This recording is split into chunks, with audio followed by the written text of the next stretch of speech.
नमस्कार देवियों एवं सज्जनों। साधुओं के पावन प्रसंग जिसे हम एक धारावाहिक के रूप में देखते आ रहे हैं, आज इसके 56वें भाग में हम स्वामी धीरेशानंद और स्वामी मुक्तानंद जी के विषय में देखेंगे। लघु वाक्य वृत्ति में है, जागृत काल में चित्त की एक वृत्ति विलय होकर जब तक एक अन्य वृत्ति का उदय नहीं होता, उस वृत्तिहीन अवस्था अर्थात संधि काल में सर्वकल्पना विरहित निर्विघ्न आत्म चैतन्य स्पष्ट रूप से प्रकाशमान होता है। संधि का एक उदाहरण एक मुक्ता की माला है। तुम यदि अच्छी तरह से देखोगे तो देख पाओगे कि दो मुक्ता माला के बीच में एक धागा है जो सभी मुक्ता को पकड़कर रखा है। दूर से केवल सुंदर माला दिखती है, धागा नहीं दिखती। वह धागा या चैन चैतन्यमय है। प्रत्येक मुक्ता हुई एक एक चित्तवृत्ति। वह चित्तवृत्ति चैतन्य सागर में लहर जैसी उठ रही है और गिर रही है। यदि प्रत्येक वृत्ति अहम ब्रह्मास्मि के रूप में उठती रहती है तो ज्ञान हो जाता है। वेदांत सार में है, अहम नित्य शुद्ध बुद्ध मुक्त सत्य स्वभाव परमानंद अनंत अद्वय ब्रह्मास्मिति अभयकारकारिता चित्तवृत्तिरुदेतित। मैं नित्य शुद्ध बुद्ध मुक्त सत्य स्वरूप परमानंद अनंत अद्वितीय ब्रह्म। इस प्रकार चित्तवृत्ति का जन्म और वह चैतन्य प्रति विश्व ग्रहिणी होता है। केनोपनिषद में है, प्रतिबोध विदितम मतमा मतृत्वम ही विन्दते। जिस समय बुद्धिवृत्ति समूह में आत्मरूप ब्रह्म विदित होता है, उसी समय वास्तविक ज्ञान होता है, क्योंकि उस ज्ञान के फल से ही मोक्ष लाभ होता है। इस ब्रह्म साक्षात्कार के फलस्वरूप हृदय की ग्रंथि अर्थात अविद्या वासना आदि नष्ट हो जाती हैं और सभी संशयों की निवृत्ति हो जाती है। वेदांत सार में दो शब्द हैं, सत्य और मिथ्या। असत्य अर्थात नहीं है और नहीं देखा जाता है। जिस प्रकार बंध्या पुत्र खरगोश का सींग मिथ्या अर्थात नहीं किंतु देखा जाता है, इस प्रकार मरीचिका में जल, रज्जु में सर्प, सुक्ति में रजत।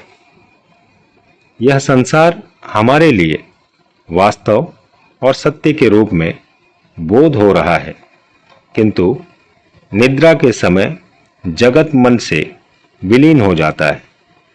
जो वस्तु अतीत, वर्तमान और भविष्य काल में रहती है, वही एकमात्र सत्य है। इस संसार में ऐसी कोई भी वस्तु नहीं है जो तीन काल में रहती है, इसलिए संसार मिथ्या है। संसार की सत्ता को लेकर अनेक मतवाद हैं। संसार सत्य है इसलिए देखा जाता है, यह सृष्टि दृष्टिवादियों का मत है। इस मत से संसार अनित्य है किंतु मिथ्या नहीं है, व्यावहारिक सत्य स्वीकृत है। संसार देखा जाता है इसलिए है, यह दृष्टि सृष्टिवादियों का मत है। इस मत से संसार की प्रतिभासिक सत्ता स्वीकृत है। संसार स्वप्रवृत्त है। संसार नहीं है, देखा भी नहीं जाता है, एक ब्रह्म ही है। वह अजातवादियों का मत है। इस मत से एकमात्र पारमार्थिक सत्ता स्वीकार की जाती है। देखो, इस मैं को लेकर ही सभी जंजाल है। यह मैं है, इसीलिए जगत है। फिर मैं नहीं रहने में जगत नहीं रहता है। ज्ञानी अहम ब्रह्मास्मि के द्वारा कच्चा मैं को विलय करता है और भक्त मैं शरणागत कहकर कच्चा मैं को विलय करता है। तदुपरांत महाराज ने उत्तरकाशी, ऋषिकेश, हरिद्वार में जिन साधुओं का संग किया है उन लोगों के संबंध में मुझे बताया। कैसे मनुष्य निरालंब होकर हिमालय गिरी गुफा में तपस्या करते हैं और इन सब महात्माओं के त्याग, वैराग्य, शास्त्र ज्ञान, पवित्र जीवन की घटनाओं को जानने का मुझे बहुत कौतूहल था। 1977 ईस्वी के अक्टूबर महीने में मैं काशी सेवाश्रम के 10 नंबर वार्ड में प्रातः संध्या घंटा पर घंटा व्यतीत करता था। वे समय ही पुराने दिनों की और उन्होंने जिन महापुरुषों का संग किया उनकी बातें बताते थे। देवीगिरी जी के प्रसंग में उन्होंने कहा था, 1936 ईस्वी के अगस्त महीने में उत्तर काशी के लक्षेश्वर में उनका दर्शन किया। उस समय वे एक कुटिया में तपस्या कर रहे थे। देवीगिरी जी के धर्म प्रसंग में महाराज ने अपनी दैनंदिनी में लिखा था, देवीगिरी जी कहते थे, बेटा मनन करो, एक ही ग्रंथ बार बार पढ़कर आत्मसात कर लो। मैं उनकी बगल वाली कुटिया में रहता था। उनकी दिनचर्या को ध्यान से देखा था। वे प्रातःकाल से 8 बजे तक ध्यान करते थे। तदुपरांत प्रातः कृत्यादि समाप्त करके पूजा, गीता पाठ, विष्णु सहस्त्र नाम का पाठ करके 11 बजे भिक्षा के लिए जाते थे। वहाँ पर भोजन के उपरांत धर्म चर्चा होती थी। तदनंतर थोड़ा सा विश्राम करके शांकर भाष्य के साथ शास्त्र पढ़ाते थे। तत्पश्चात ध्यान और कुछ आहार करके आग के पास बैठकर शास्त्र की बातें कहते थे। कोई श्लोक भूल जाने पर कई सूखे पत्ते आग में डाले जाते थे और उसी प्रकाश से श्लोक पढ़ा जाता था। यह वास्तव में प्राचीन मुनि ऋषियों का भारत है, जो आधुनिक सुविधाओं और चकाचौंध से रहित है। देवीगिरी जी स्वामी तुरायानंद जी महाराज के साथ उत्तर काशी में थे और उनके त्याग वैराग्य की बातें कहते थे। स्वामी धीरेशानंद महाराज ने अपनी दैनंदिनी में स्वामी ब्रह्म प्रकाश, स्वामी शरणदास, स्वामी माधवानंद, स्वामी शंकरानंद, स्वामी रामलाल गिरी, साधु मथुरादास इत्यादि सन्यासियों की उपदेशात्मक बातें लिखी थीं। मथुरादास की चरम वैराग्य की पराकाष्ठा के संबंध में उन्होंने लिखा है, वे जब भिक्षा करने जाते तो रोटी लेते थे किंतु जल नहीं लेते थे। कहते, जल तो गंगा में पाऊंगा। बर्फ में भी नंगे पैर ही भिक्षा करने जाते थे। कोई यदि पूछता, ठंडा नहीं लगता, तो वे उत्तर देते, अंदर गर्म है। देहबोध विवर्जित आत्मज्ञ पुरुष थे। सभी कुछ पुस्तक में है। पवित्र, प्रेमिक और पंडित सन्यासियों के संस्पर्श से समझा जाता है कि आध्यात्मिक जीवन किसे कहते हैं।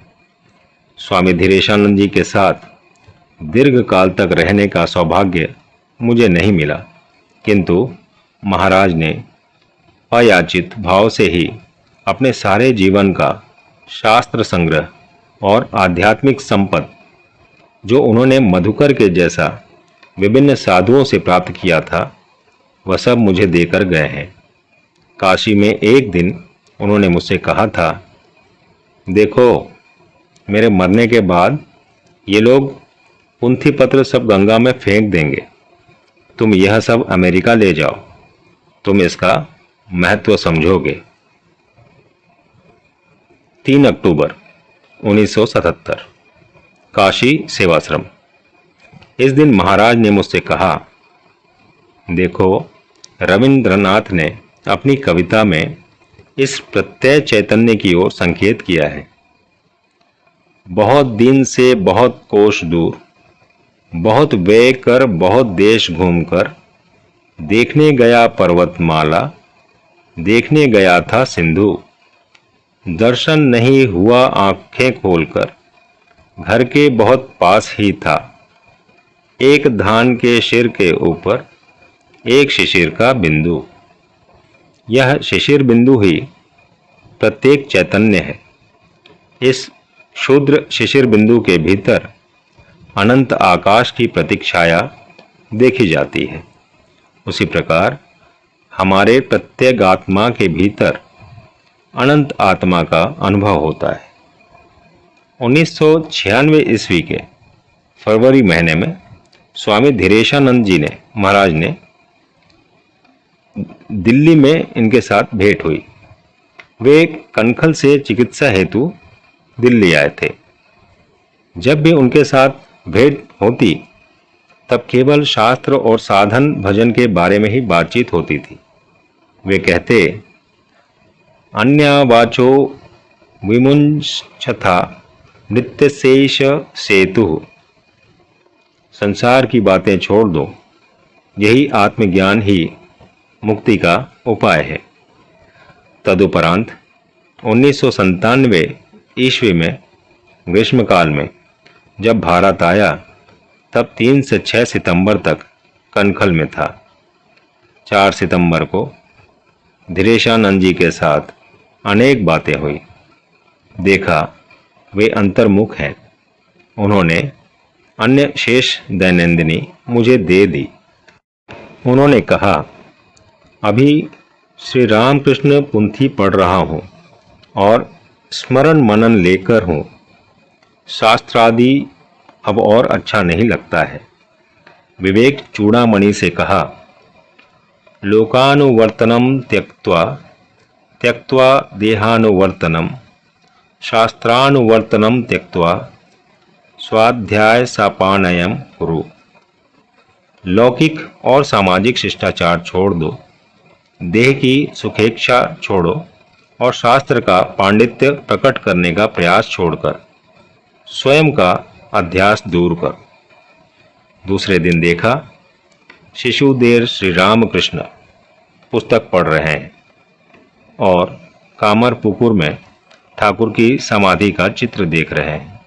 तत्पश्चात हंसकर कहा, देखो, कामरपुकुर में मैंने मेघ और बगुला देखा, किंतु हाथ में मूरी नहीं थी, इसलिए समाधि नहीं हुई। उसके अगले वर्ष से शास्त्राज्ञ साधु इस धराधाम को त्याग कर चले गए। स्वामी मुक्तानंद 1996। स्वामी मुक्तानंद या बन बिहारी महाराज एक आदर्श कर्मयोगी सन्यासी थे। वे स्वामी जी द्वारा प्रवर्तित शिव ज्ञान से जीव सेवा को काशी सेवाश्रम में स्वयं के जीवन में दिखा कर गए हैं। काशी में वे बन बाबा के नाम से प्रसिद्ध थे। 1977 और 1982 ईस्वी में मैं महाराज के साथ सेवाश्रम के एक ही भवन में था। वे बहुत सुबह उठकर दशाश्वमेघ घाट में गंगा स्नान करके विश्वनाथ और अन्नपूर्णा का दर्शन करके मस्तक में भस्म लगाकर वापस आते थे। मंदिर के सभी लोग उनको जानते और सम्मान करते थे। तदुपरांत वे अपने गेरुआ कमीज के ऊपर लंबा अपरोन लगाकर अस्पताल के ड्रेसिंग विभाग में जाते थे।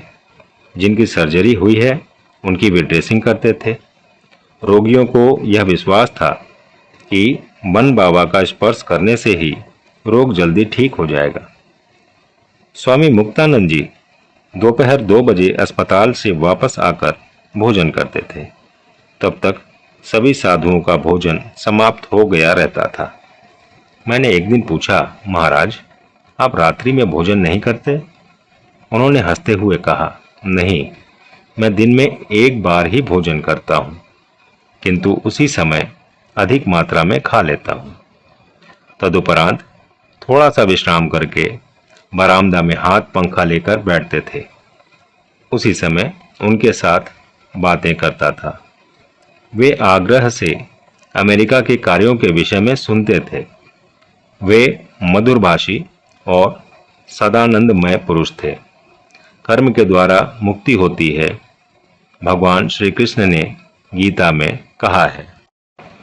तस्माद् सक्तं सततं कार्यं कर्म समाचर, असक्तो ह्याचरन् कर्म परमाप्नोति पुरुषः। 3/19 में कहा है, तुम अनासक्त होकर सर्वदा कर्तव्य कर्म का अनुष्ठान करो। कामना शून्य होकर कर्म करने से मनुष्य निश्चय ही मुक्ति लाभ करता है। मन बाबा ने भगवान के इस वाक्य का पालन करने का फल अवश्य पाया है। आज के भाग में इतना ही। जय श्री राम कृष्ण।